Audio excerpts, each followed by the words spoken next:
মাননীয় শিক্ষা উপদেষ্টা, আপনি কি নির্বাচনী প্রচারণায় ব্যস্ত হয়ে গেলেন? সরকারের এই মুহূর্তে নির্বাচন ছাড়া অন্য কাজগুলোতে দেখারই কোনো সুযোগই নেই। আমাদের যদি একটা যুক্তিতে হারাতে পারেন, আমরা আমাদের সমস্ত কর্মসূচি আমরা প্রত্যাহার করব। এই দাবি আমাদের পূরণ না হয় আমরা যে জন্য আসছি, তাহলে আমরা কঠোর অনশন কর্মসূচিতে যাব।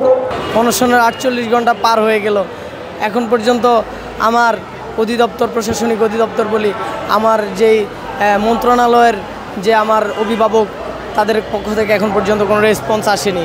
আমার যে দাবি মানসম্মত প্রকৌশল শিক্ষা নিশ্চিতের দাবি, আমার যে দাবি অধিভুক্তির বিরুদ্ধে দাবি, আমার যে দাবি নামমাত্র সার্টিফিকেট বিরোধী দাবি, আমাকে একটা মানসম্মত প্রকৌশল শিক্ষা নিশ্চিত করার জন্য বিআইটি গঠন করে দেওয়ার যে দাবি, সেই দাবি তারা মানতে পারবে না, কারণ সরকার নাকি নির্বাচনমুখী।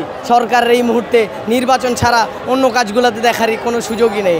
আমার প্রশ্ন, মাননীয় শিক্ষা উপদেষ্টা, আপনি কি নির্বাচনী প্রচারণায় ব্যস্ত হয়ে গেলেন, নাকি আপনার ফুল মন্ত্রণালয়কে নিয়ে নির্বাচনী প্রচারণায় ব্যস্ত হয়ে গেলেন? আমার এই প্রশ্নটা শিক্ষা উপদেষ্টার কাছে থাকবে।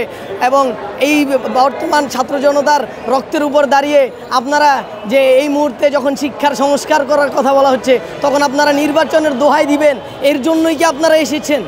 উপদেষ্টা পরিষদের সাথে এখন পর্যন্ত আমাদের সাথে যোগাযোগ করা হয় নাই।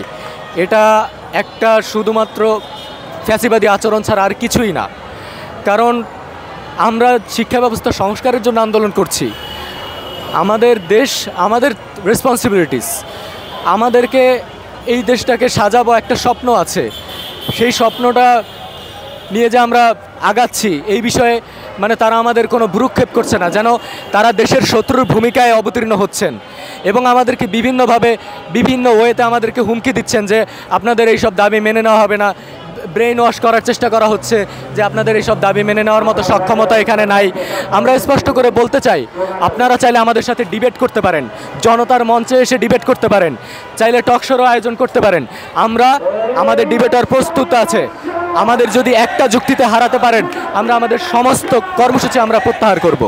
গত 48 ঘন্টা পার হয়ে যাওয়ার পরেও আমাদের মোট 8জন ভাই হসপিটালাইজড হয়েছেন এবং তারা স্যালাইন দেওয়ার পর এখানে আসছেন, কিন্তু এখনও উপরমহল থেকে কোনো ধরনের সাড়া দেওয়া হয়নি।